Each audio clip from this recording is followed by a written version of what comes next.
اپنی عقل سے سمجھنے کی کوشش نہیں کرو، ورنہ ہمیشہ دھوکہ کھاؤ گے اور غلط نتیجے پہ نکل جاؤ گے۔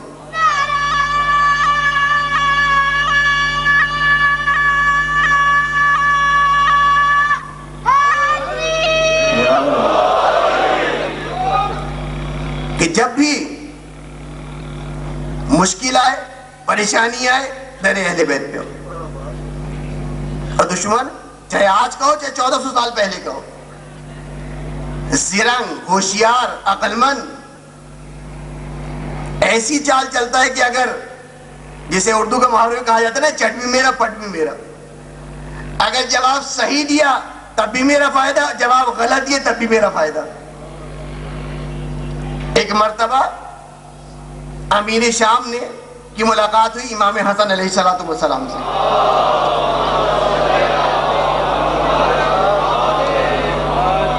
اور کہا کہ اے حسن یہ بتاؤ کہ قرآن کا جو یہ دعویٰ ہے کہ وَلَا رَبٍ وَلَا يَابِسٍ إِلَّا فِي كِتَابٍ مُبِينٍ، کیا یہ قرآن کا دعویٰ صحیح ہے؟ اب دیکھیں کتنا چالاکی سے سوال بنا کے لایا ہے۔ اگر یہ کہہ دیں امام حسن کہ نہیں یہ آیت قرآن کا دعویٰ صحیح نہیں ہے، تو کل معاشرے میں نکل کے کہے گا کہ دیکھو رسول کا نواسا رسول قرآن کو جھٹلا رہا ہے، اور اگر امام حسن یہ کہے کہ نہیں یہ صحیح ہے تو فوراً کہے گا لاؤ دلیل لاؤ، لیکن اسے یہ پتہ نہیں کہ کس سے سوال کر رہا ہے۔ یہ ابو طالب کا بیٹا ہے، ابو طالب کا پوتا ہے اور علی کا بیٹا ہے، جس کی فصاحت و بلاغت اتنی ہے کہ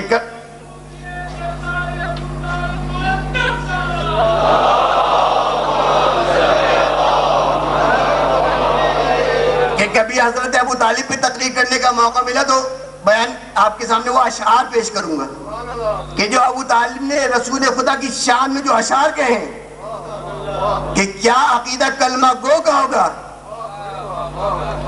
کہ کیا عقیدہ کلمہ گو کا ہوگا، کہ جو عقیدہ بقول مسلمانوں کے کہ کافر تھے، اگر یہ عقیدہ کافر کہے تو ہم کافر بننا پسند کریں گے، کہ وہ عقیدہ اشعار دے کے ہم رسول خدا کی شان میں کہیں۔ تو یہ امیر شام امام حسن سے سوال کر رہے ہیں، اسے نہیں پتا کہ یہ ابو طالب کا پوتا ہے اور علی کا بیٹا، کہ جس کے انتقال کے 200 کیا بلکہ 100 سال کے بعد جب اس کے کلام کو جمع کیا گیا تو نہج البلاغہ بن گئی کہ بتاؤ حسن کیا یہ قرآن کا دعویٰ صحیح ہے کہ وَلَا رَبٍ وَلَا يَابِسٍ إِلَّا فِي كِتَابٍ مُبِينٍ، کہ اگر امام حسن کہہ دے غلط ہے تو کہے گا دیکھو رسول کے خاندان رسول کا بیٹا اور قرآن کو جھٹلا رہا ہے، اور اگر کہے کہ ہاں یہ آیت صحیح ہے جیسا کہ امام حسن نے کہا اور ہے بھی ایسے ہی، تو قرآن نے جو کہہ دیا وہ پتھر کی لکیر ہے، تو کبھی غلط نہیں ہو سکتا۔ اس نے کہا اچھا حسن یہ بتاؤ کہ قرآن میں تمہاری اور میری داڑھی کا تذکرہ کہاں ہے، کیونکہ امام حسن علیہ السلام کی داڑھی گھنی اور اس کی داڑھی ذرا ہلکی، تو ایک طرف تو یہ پوچھ رہے کہ بتاؤ یہ آیت صحیح ہے، دعویٰ صحیح ہے خدا دے، کہاں صحیح ہے، کہا اچھا یہ بتاؤ کہ تمہاری اور میری داڑھی کا قرآن میں تذکرہ کہاں ہے؟ کہتے ہیں کہ جب گیدڑ کی موت آتی ہے نا تو شہر کی طرف نکلتا ہے، اگر یہ سوال نہ کرتا تو عزت بھی باقی رہتی اور شجرہ بھی پتہ نہ چلتا۔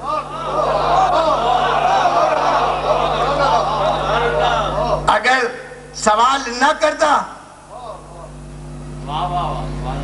تو شناختی کارڈ بھی نہ کھلتا، اور پوچھ بھی کس سے رہا ہے؟ مولا کائنات کی بیٹی سے۔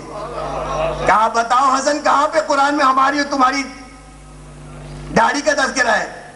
اب اگر یہاں چال دیکھیں کتنی زبردست ہے، اگر امام حسن بتا دیں تو ایک چیز تو مل گئی نا کہ سینہ ٹھوک کے کہیں گے دیکھو قرآن میں ہمارا بھی تذکرہ ہے، لیکن سوال کس سے ہو رہا ہے؟ علی کے بیٹے سے، کہ آیت بھی بتا دی سورہ بھی بتا دیا لیکن زندہ رہے کبھی نہ دعویٰ کیا کہ قرآن میں ہمارا تذکرہ ہے۔ میرے مولا نے کیا جواب دیا؟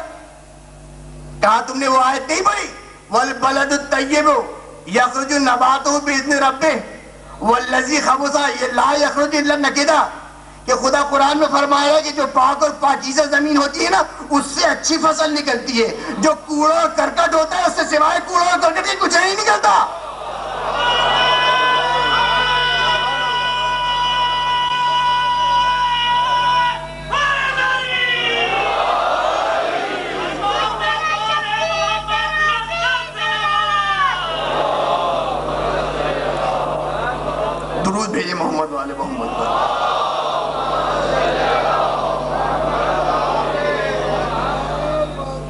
مل گیا لیکن قرآن میں تذکرہ آ گیا، لیکن رہتے دم تک کبھی دعویٰ نہیں کیا کہ قرآن میں کی یہ آیت ہمارے بارے میں نازل ہوئی۔ وہ تو آداب ممبر کا خیال ہے، ورنہ اس آیت کی اور بھی تفسیر ہو سکتی تھی، لیکن بہرحال محب علی مجمع ساری باتیں خود ہی سمجھ جاتا ہے۔ یہ دیکھو بارش کی کتاب یہی بن سکتے ہیں کہ جن کی سیرت ایک لہجے کے لیے بھی بدلتی نہیں ہے۔ اور ابھی ہمارے قاسم صاحب نے جو اشعار پڑھے، اشعار مجھے یاد نہیں رہتے لیکن مجمع اتنا گرما دیا کہ واقعی کہ جب ذکر علی کیا جاتا ہے نا تو انسان کے اندر ایک عجیب سی حرارت پیدا ہوتی ہے،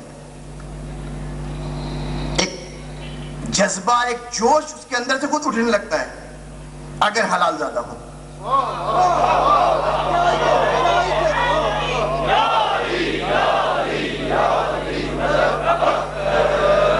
تو یہی اگرچہ مجھے نقطہ پڑھنا نہیں تھا لیکن انہوں نے گرما دیا۔ یہ بھی سید، ہم بھی سید تو ویسے ہی گرم بہت ہوتے ہیں۔ کربلا میں دیکھ لو غازی عباس کو، مجھے مصائب نہیں پڑھنے، اور رسول کی حدیث کی بھی تاثیر ہو جائے کہ زینوا مجالسکم بذکر علی ابن ابی طالب، کہ فإن ذکرہ ذکری ذکری ذکر اللہ عبادہ، کہ میرا ذکر اللہ کا ذکر ہے، علی کا ذکر میرا ذکر ہے، میرا ذکر اللہ کا ذکر ہے، اللہ کا ذکر عبادت ہے۔ تو یہاں پہ ایک چھوٹی سی آیت اور پڑھ دوں اور بھی بتا دوں کہ خدا نے کہا وَمَا خَلَقْتُ الْجِنَّ وَالْإِنسَ إِلَّا لِيَعْبُدُونِ، ہم نے جن و انس کو خلق نہیں کیا مگر عبادت کے لیے۔ یہ آیت سمجھ میں نہیں آتی نا کہ بھائی نماز تو 5 وقت کی ہے، صبح کی نماز سے پہلے فجر کی نماز پڑھ سکتے ہیں؟ نہیں۔ ظہر کی اذان سے پہلے ظہر کی نماز پڑھ سکتے ہیں؟ نہیں۔ رمضان سے پہلے رمضان کے روزے رکھ سکتے ہیں؟ نہیں۔ حج سے پہلے حج کر سکتے ہیں؟ نہیں۔ وہ الگ بات ہے کہ مسلمان بدھ کے دن جمعے کی نماز پڑھ لیتے ہیں، وہ الگ بات ہے، لیکن اس کے علاوہ کبھی آپشن نہیں ہے کہ آپ وقت عبادت سے پہلے عبادت کر لیں۔ تو یہ پروردگار عالم کون سی عبادت کہہ رہے ہیں کہ ہم نے عبادت کے لیے انسان کو خلق کیا ہے؟ یہی ذکر علی ہے کہ جب ذکر علی ہوتا ہے تو خود بخود عبادت کی طرف انسان جاتا ہے۔ بھائی علی کا ذکر کریں گے تو کیا ذکر کرتے ہیں؟ علی کا جہاد ذکر کرتے ہیں، جہاد خود عبادت ہے۔ علی کا ذکر کرتے ہیں، نماز آتی، نماز خود عبادت ہے۔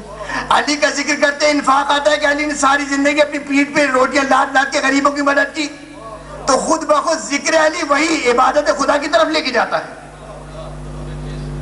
اور یہ آج جو ہمیں سزا مل رہی ہے نا، یہ علی علی کرنے ہی تو سزا مل رہی ہے۔ آج جو اتنی بے دردی سے ہمارا خون بہایا جا رہا ہے، پانی سستا ہو گیا، پانی مہنگا، ہمارا خون سستا ہو گیا، اس کی وجہ یہی ہے کہ ہمیں اس کی سزا مل رہی ہے۔ اگر آج ہم یہ علی علی کرنا چھوڑ دیں نا تو یقین جانو یہ ساری مصیبتیں ختم ہو جائیں گی، لیکن یہ ہم چھوڑ ہی نہیں سکتے۔ جو چیز جینیٹک پہ چلی جائے نا وہ نکلتی نہیں ہے۔ آج کل میڈیکل میں سب سے ہائی چیز یہی ہے نا کہ جب کسی طرح نہ پتہ چل سکے کہ مرنے والا کون ہے، کیا ہے، تو اس کا جین چیک کرتے ہیں کہ پتہ چل جاتا ہے کہ یہ کون ہے، کیا ہے۔ یہ ہماری جین میں آ گیا، یہ ہماری جینیٹک میں آ گیا، یہ نکل ہی نہیں سکتا۔ ہماری مثال تو اس پروانی کی طرح ہو گئی کہ جو شمع کے گرد گھومتا ہے، گھومتے گھومتے اسی شمع میں جل کے مر جاتا ہے لیکن شمع کو نہیں چھوڑتا۔ تو اگر ہم نکالنا بھی چاہیں نا تو یہ نکل نہیں پاتا۔ اور مومن کو میں اپنی مجلسوں میں تقریباً یہ کہتا ہوں کہ مومن کو 2 رکعت نماز شکرانے کی پڑھنی چاہیے اس بات پہ کہ خدا نے اس کو پہرے ہوئے ولایت علی ابن ابی طالب کے گھر میں پیدا کیا۔ یہ اتنی بڑی نعمت ہے کہ ایسے بیٹھے بیٹھائے مل گئی نا، اس لیے قدر نہیں ہے۔ یہ تو جب انسان یہاں سے جائے گا وہاں تب پتہ چلے گا کتنی بڑی نعمت اس کو خدا نے دی تھی۔ اور آج جو دنیا ہم پہ مصیبت ڈھا رہی ہے، سمجھ رہی کہ اس مصیبت سے پریشان ہو کے چھوڑ دیں گے در اہل بیت کو، ایسا نہیں ہے۔ بلکہ ہم تو وہ ہیں کہ اگر محبت علی میں جہنم میں بھی جانا پڑے نا تو ہم اس میں خوشی سے جائیں گے، اگرچہ محب علی جہنم میں جائے گا ہی نہیں۔ مرزا غالب بہت بڑے شاعر گزرے ہیں، اور انہوں نے ایک مرتبہ شعر کہا، جیسے کہ میری عادت ہے شعر بھول جاتا ہوں، شعر و شاعری کا شوق بہت ہے لیکن شعر یاد نہیں رہتے۔ آخری مصرع یاد ہے، یہ مرزا غالب کا شعر تھا، اس کا مصرع یہ تھا کہ یہ بندہ ابو ترابی ہے۔ مفتی بھوپال نے جب یہ پڑھا ایک مرتبہ چونک گیا، کہا ارے علی کی بندگیت اختیار کر لی، کافر ہو گیا۔ کہ جیسے آج آپ جگہ جگہ دیکھتے ہیں نا کافر کافر کافر، یہ ریشہ وہیں سے آ رہا ہے کہ کہا یہ بندہ ابو ترابی یہ کافر ہو گیا۔ ایک خط لکھا، عمل بالمعروف تو واجب ہے نا، کوئی اگر غلط راستے پہ جائے تو واجب ہے کہ اس کو صحیح راستے پہ لاؤ، عمل بالمعروف کیا۔ اور مرزا غالب کو خط لکھا کہ اے مرزا، پہلے تو تمہارے بخشے جانے کی امید تھی، لیکن جب سے تم نے علی کی بندگی اختیار کر لی اب تمہاری بخشش کی کوئی امید نہیں ہے، علی والا ہو تو ایسا۔ مرزا غالب نے جواب کیا لکھا؟ جواب دیا کہ یہ تو مجھے پتا ہے کہ میں جہنم میں جاؤں گا، لیکن تجھے ہی نہیں پتا کہ میں جہنم میں کیوں جاؤں گا۔ یہ کوئی تو مجھے نئی خبر نہیں دے رہا کہ میں جہنم میں جاؤں گا، تو مجھے پتا ہے جہنم میں جاؤں گا، لیکن تجھے یہ نہیں پتا کہ میں کیوں جاؤں گا۔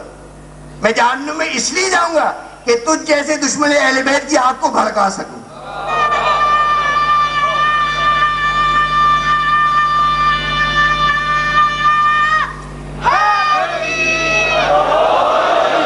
تو یہ ہے علی والے، یہ ہیں کہ اگر عذاب بھی آ جائے نا اور علی کے نام پہ آئے تو کوئی مصیبت، کوئی پریشانی، کوئی ٹینشن ہے ہی نہیں۔ پچھلے سال ابھی محرم کا عاشور کا جلوس دیکھا نا آپ نے کراچی میں،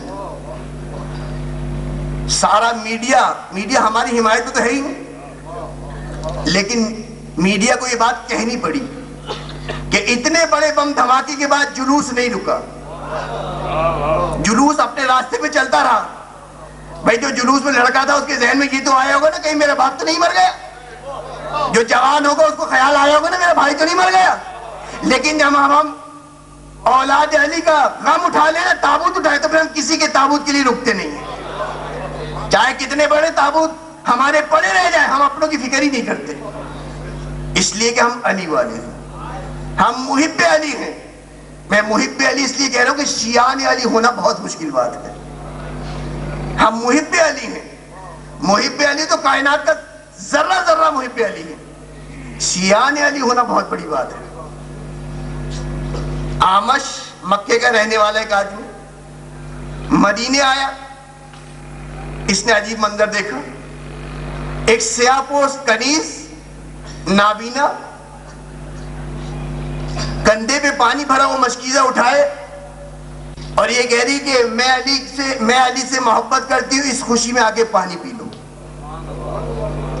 جو مومنین حج پہ جا چکے ہیں جانتے ہیں کہ آج اتنی ترقی ہونے کے باوجود، اے سی اسپلٹ سب کچھ ہونے کے باوجود، مکے اور مدینے میں کتنی گرمی ہوتی۔ تو 1400 سال پہلے کا مدینہ، وہ بھی صنف نازک، وہ بھی نابینا، وہ بھی دوپہر کی کڑکتی دھوپ میں فری میں پانی پلا رہی ہے، جبکہ پانی تو آج بھی سعودی عرب میں خرید کے پینا پڑتا ہے، مگر اجرت کیا لے رہی ہے کہ میں محب علی ہوں، اس خوشی میں آ کے پانی پیوں۔